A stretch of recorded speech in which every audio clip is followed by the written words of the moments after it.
Hey, good day, everybody. Welcome back to our Zoom Daily with Rabbi Shlomo Schwartz to a realistic map of meaning, and he is going through some wonderful material. I won't beleaguer it any longer. Let's just jump right in and see how he's doing. Shalom, Rabbi Schwartz. So good to be with you again, and we're going to turn the class over to you and let you take it from here. Thank you, Dan. Hello, everybody. Ron and Rabbi are here with us here live, and everybody else that's watching. Great to be with you. We're reviewing the 199 mitzvahs that I think applies to everybody, the universal mitzvahs. And I have a list here that we've been following. We're now in category 3, which is murder. Don't murder, which is the first one.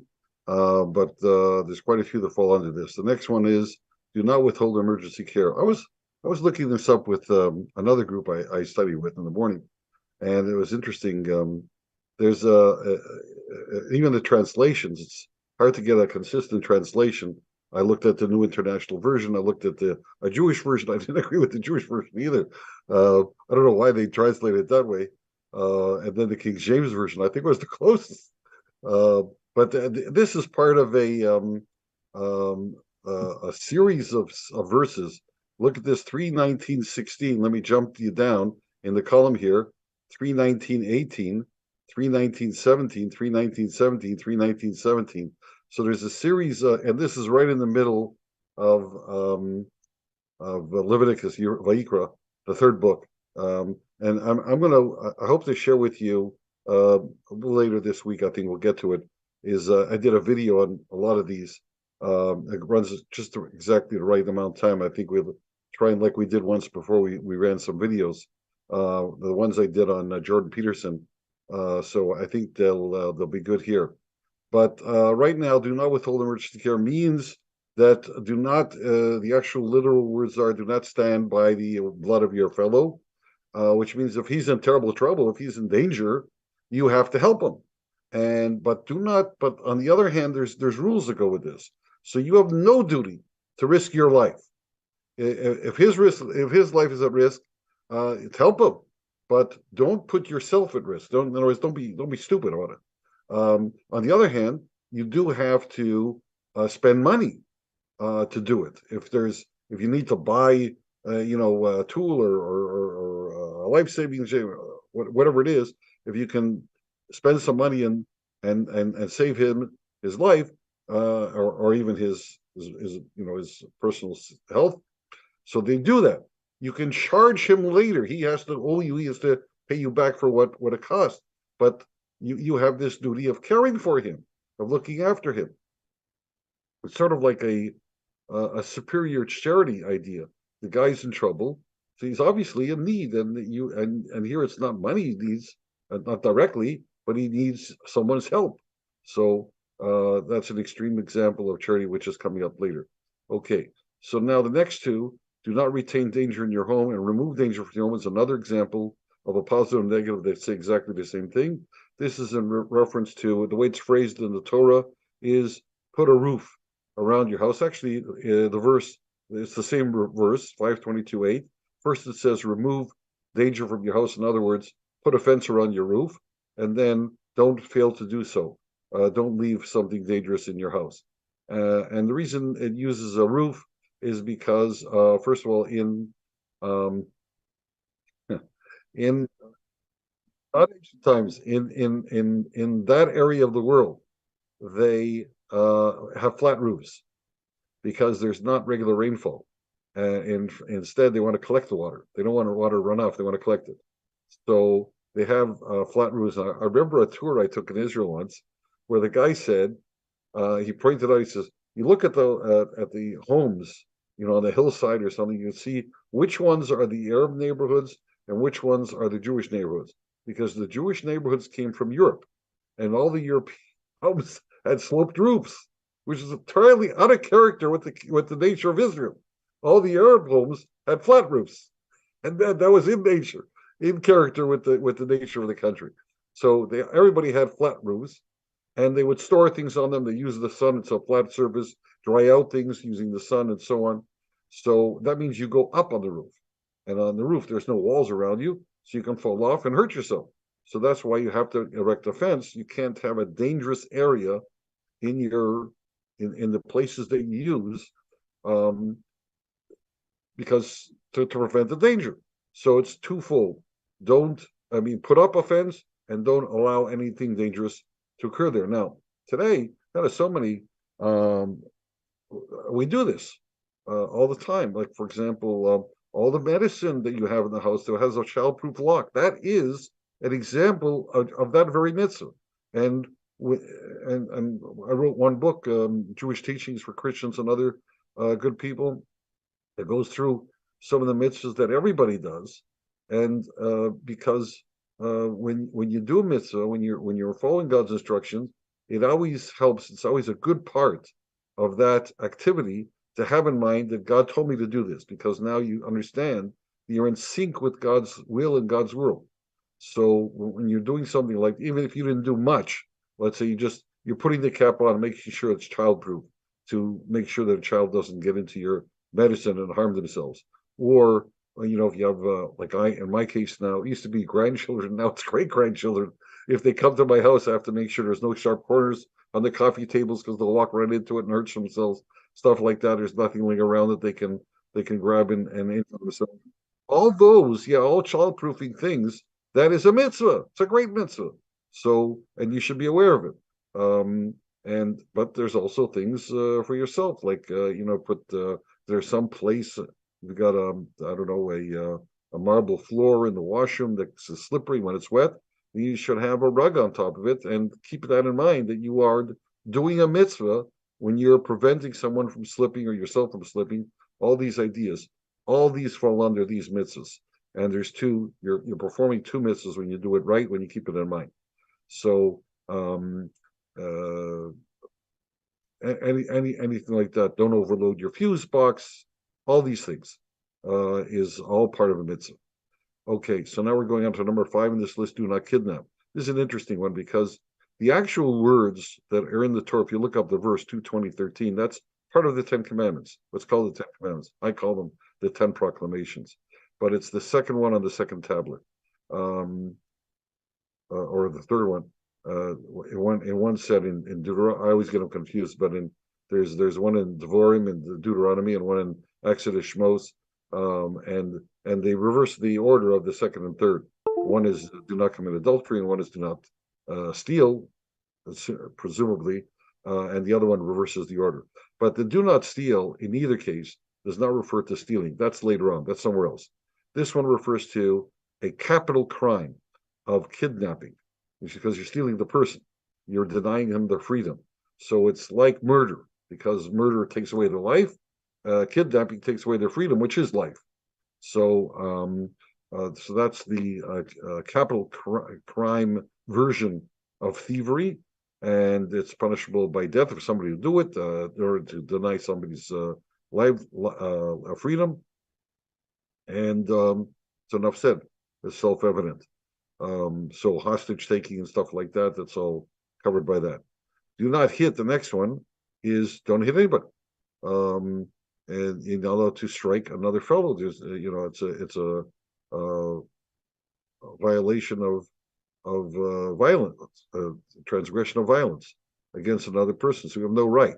However, there are people with the right to hit. That is an agent of the court. I don't know if this is the right time to bring it up, but Jewish in the Torah, there are punishments of it's called lashes.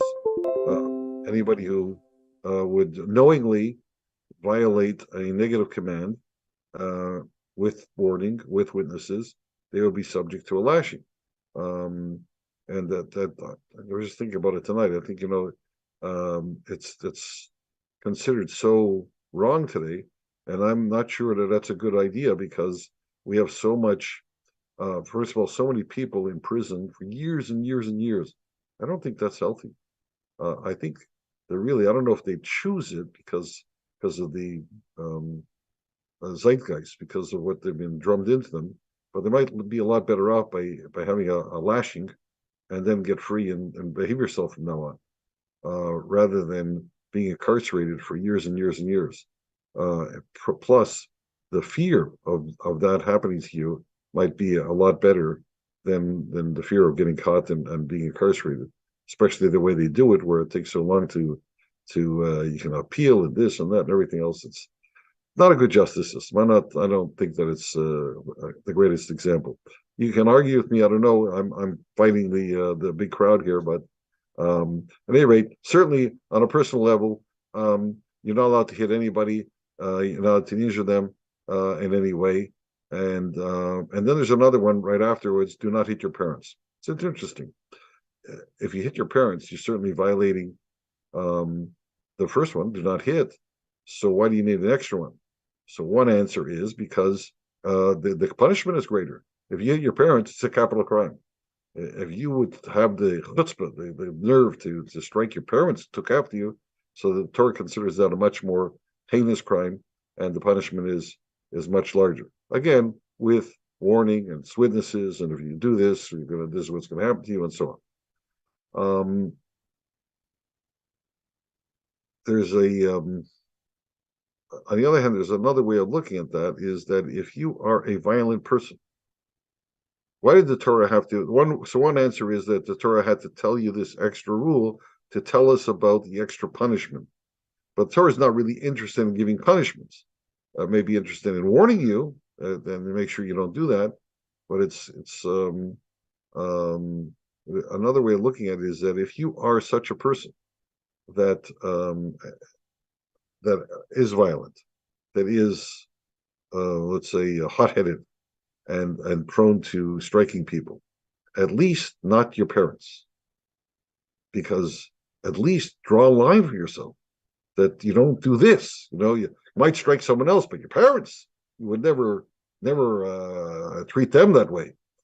And that's part of honoring your parents and respecting your parents. So it's instilling a totally different relationship with your parents than with everybody else. So that's very important. Okay, so now we're up to love your neighbor. This is one of the things.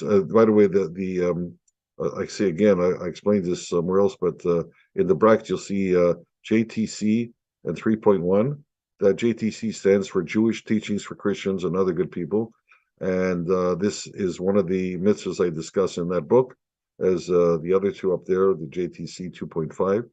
The three, I have it 5 sections in that book. So the first number stands for the section, and then there's 6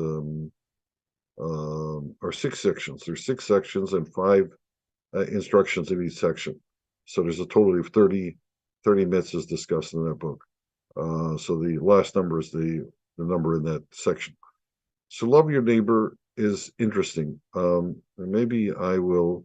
It's a catch-all, isn't it? It's a Christian idea. It appears in the New Testament. It's originally, as far as our literature goes, it's in Leviticus and Vayikra, right in the middle. And I discuss it a little bit in the video I want to show you. But let me tell you something strange about it. That famously, Rabbi Akiva, famous rabbi in the Talmudic times, said this is a great rule of the Torah. Nevertheless, what are the actual duties of this mitzvah? On one hand, they're quite broad. On the other hand, they're quite restricted. Do you love your, and you know that the full verse is love your neighbor like yourself. Well, you can't love anybody like yourself. You just can't. You're thinking of yourself all the time. You're grooming yourself. You're self-centered. You're self-centered since birth. You have to be self-centered since birth, because that's all the baby knows is their own self, and they grow up with that, and it takes a long time till they start recognizing other people. And that's a whole process, we all know, and it's a very difficult process. So you're always fighting your habit from since your birth, that all you know is this is what you feel, what you need. So it's a long process. So Maimonides, Rambam, in his thing, he said that he should be concerned for the money and the dignity of your fellow as much as you're concerned for yourself. So if you see his property going to waste, do what you can to save his property. And if his dignity is impugned, do what you can to save his dignity. But it doesn't mean share everything you have with the guy, because that would be communism. So don't think it means that. It never meant that.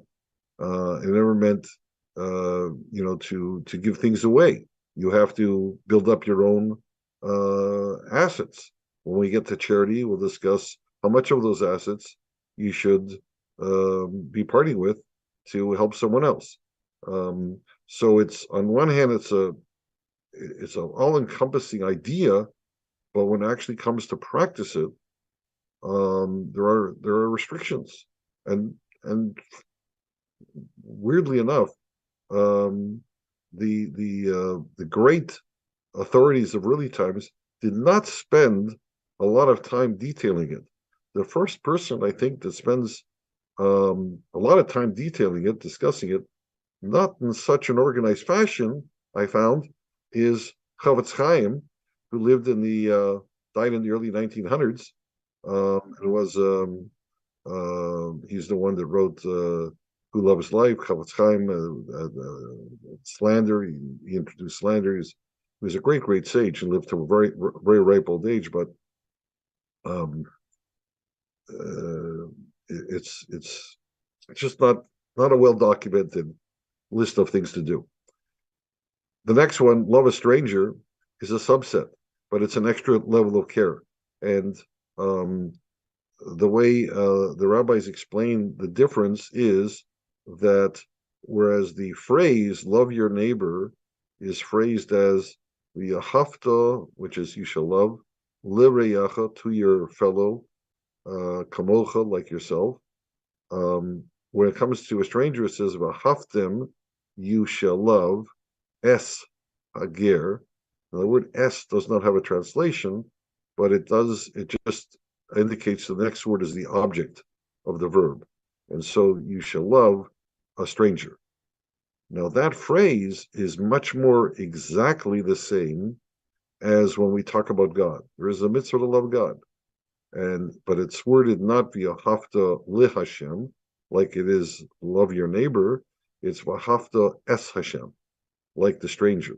The terminology is the same as a stranger. In other words, the duty to love a stranger is more akin to loving God than it is to loving your fellow.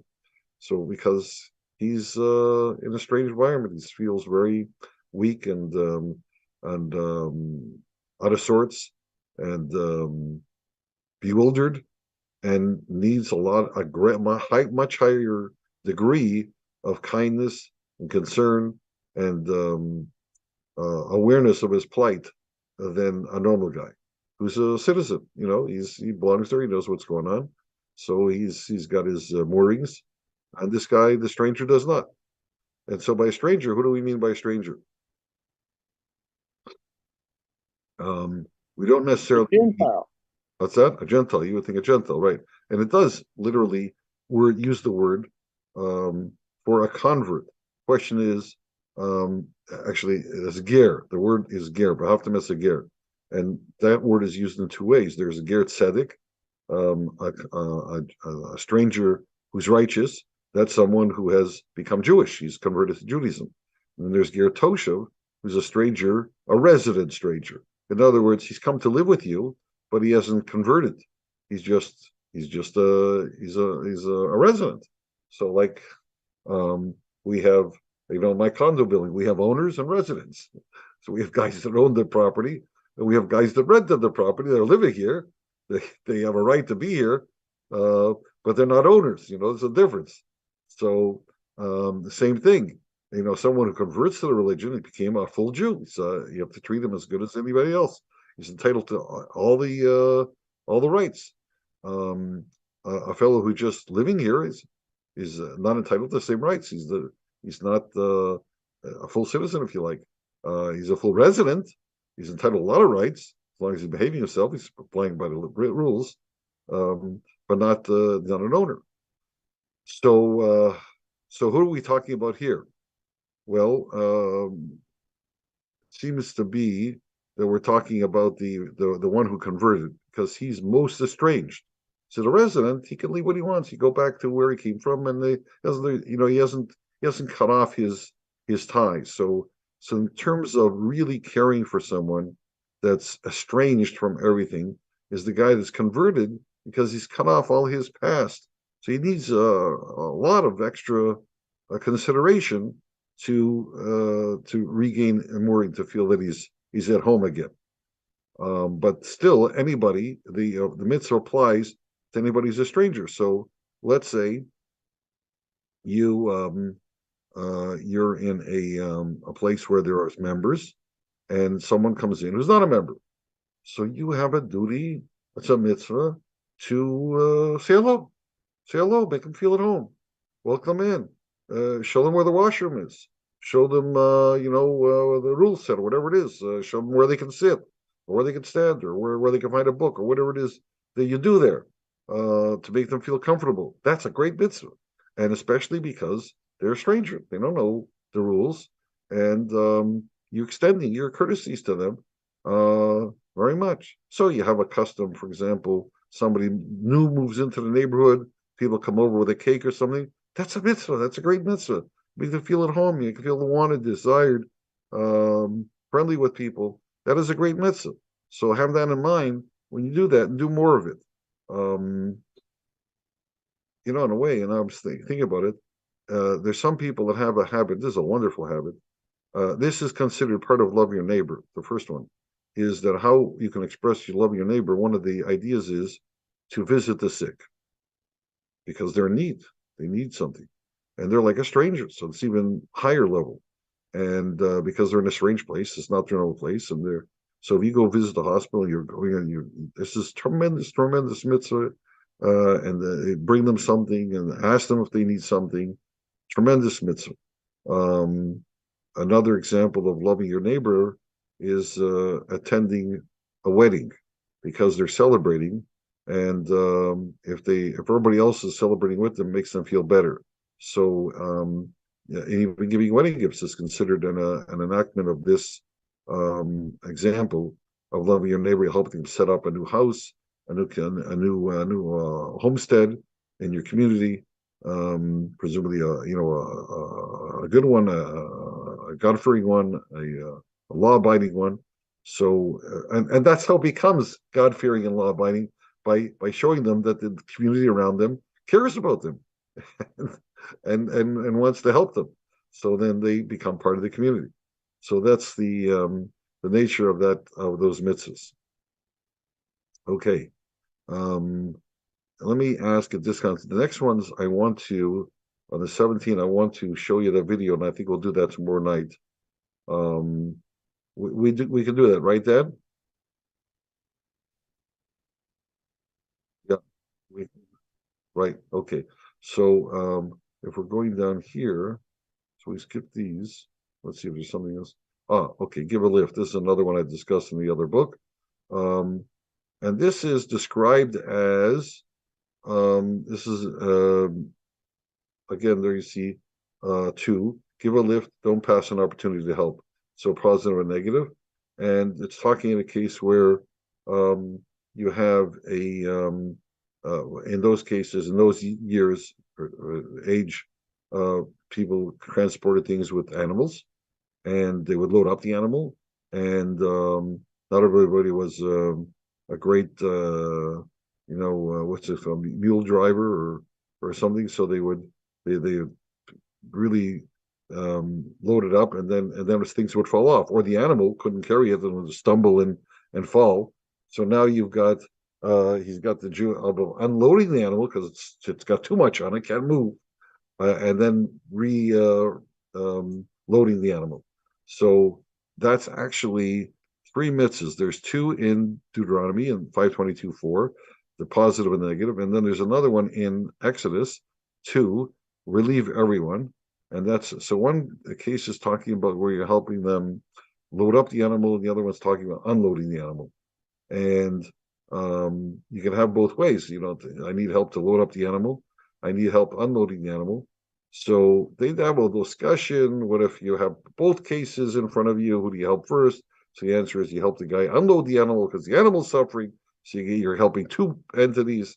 Um, and what if it's beneath your dignity? The guys in the muck and on the road. That weren't paved roads and so on. And you're a judge or you're a government counselor or something. You're dressed up in your finery.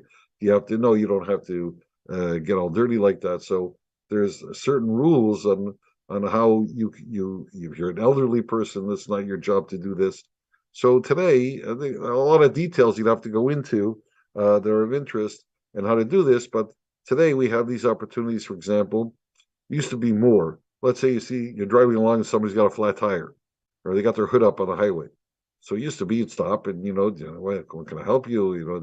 You got flooded out, or there's all kinds of problems with the cars or a flat tire. I can help you change the flat tire. Today, nobody does that because there's the auto league, anyways, and you never know who's there. They might be such shenanigans going on that you're worried that somebody's going to hurt you, which you're entitled. You're entitled. If that's the case. If there's a danger of that, you're entitled to look after yourself. So instead, but you could use your cell phone to call for help or call the state police or whoever it is that's patrolling the roads. Let them, but do something. So it would be a mitzvah to at least take the action to make sure that help is on its way, and don't assume that everybody else has done it, then you don't have to do it. So doing that, is would be considered a mitzvah. Running to do that, it's especially if it's an easy thing to do. On the other hand, um, don't put yourself in danger to do that. So if you don't quite know the number to the state troopers and you're barely along at 80 miles an hour, on a mountain curve, that's not the time to do it. Either stop and phone ahead, or let somebody else do it. Don't put yourself in danger to do that. So you've got to use your head, but there are opportunities to do this now. Another time do that. I think I wrote about this in my book. I said that when you can do this most easily is when your wife comes home from shopping. She's got all kinds of parcels, and you cannot bring them all into the house at once, or they're heavy, or whatever, or you need assistance opening the door. All these things, these are opportunities to do this. And to go out, run out, and do it yourself, you have better. So, but I kept that in mind. It's not only you're gaining, currency with your spouse, you're doing a mitzvah because somebody needs your help. He said they can't. It's too much to do themselves, and give them some help. Don't, on the other hand, think that okay, so I can spend my whole day running around doing this for somebody. There's people get paid for this, so you don't want to take away their job. So be realistic, but certainly with your spouse, that's a great opportunity. The other famous opportunity to do this mitzvah is people are moving. Friends moving. So you offer to help to carry something, and you got a van or a car, or you can take something or help them pack or anything. That would all fill into this because it's an unusual situation. There's an extra load of work to be done, and you're going to pitch in. That's the kind of idea I get from all these mitzvahs, and keep that idea in mind. And when the opportunity arises, it's a mitzvah. And it certainly applies to everybody. Why should it apply to only Jews? Again, this is not. You would think nobody talks about these mitzvahs in the seven laws, Noahide laws, but they're there. They're part of the Torah. They makes absolute sense, and as you can see, they're extra detailed in extra measure to the Jewish people because God certainly cared about this. He knew how we think, and he said, like, make sure you're in there doing this. Well, that would apply to anybody. So why wouldn't it apply? We're all responsible for each other. We all have this idea of love a stranger. We all want to do that. Love a neighbor. Help each other, and it falls under don't murder. Don't be insensitive to life. There's life going on, and we got to help it out. So Rabbi, can I ask? Where are the limits of this when dealing with people that are clearly taking advantage or exploitation? I've known a lot of people. The kinder I've been in my life, the more people I've got trying to stick their hands in my pocket, and that's you've got to put your foot coming down up next. somewhere. Yeah, that's charity. That's coming up next. There's definitely ideas there. We're talking here mostly these mitzvahs I've been discussing today are physical activities, helping being kind to people, being considerate of what they need at the time, and there are rules. And like I said, I just wanted to introduce the outline of this. So there's obviously you need guidance in these details because you can be exploited, and that's not right either. So you have to know what are the parameters, and when you can say no, and when you should say yes, and when it's optional. You definitely need some guidance there, and there's books written on it. I don't have the information right at my fingertips, and we're out of time tonight, so I'm not going to get into it. But Give Charity is certainly there. I can go into some details. And tomorrow night, I'm planning to show you the video, and I'm going to send you the link. And that's it for tonight. All right. Well, thank you so much, Rabbi Schwartz. I appreciate you sharing the depth of this, and it's neat to see the way this many mitzvot are applicable to everyone. And we appreciate you going into depth on that a little bit, and it just gives us an understanding of the flavor, and it's just excellent. Rabbi, Ronald, before we call it a day, either of you have any questions for the rabbi? No, not at the moment. I'm looking forward to the next episode, Dave. I'm Because good. it is hard to work out parameters sometimes because you get the feel, as you said, Dan, what's going on. So you sort of got to be aware of it, probably be able to pick up on it early enough and know what your parameters are so you can work out how to deal with it in a civilized way. Yeah, and like I say, there's a lot of details, and I'm going through this because I felt I'd mentioned there's 199 mitzvahs, and I felt strange not showing you what they are, so I put it in an appendix. And I'm rethinking. I'm just copying off the final version of the text, trying to, and I'm wondering maybe I bit off more than I could chew. I don't know if it's really helpful because maybe it should be relegated entirely to another book and say, okay, there are these, and here's another book you can have in your hands and study, and have it all in front rather than dividing the ideas. Yeah, I'm getting comments online that people are looking forward to tomorrow's class.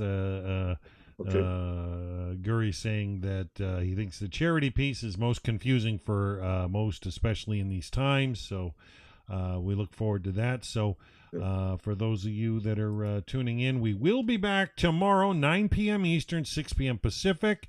If you want to hook up with us in the Zoom, you can send me, Dan Barwell, a message in Facebook, a personal message, and I will give you the link. Or you can email Rabbi Schwartz at sbs447 at gmail.com. That's SBS, Sam Bob Sam, 447 at gmail.com. And Rabbi Schwartz would be glad to add you to the Zoom emails and answer your question. Excellent material. Yeah, if you got any questions or concerns, he'd be glad to answer. So so we're going to sign out for tonight. Until tomorrow night, everybody have a wonderful, wonderful evening. Right. Okay.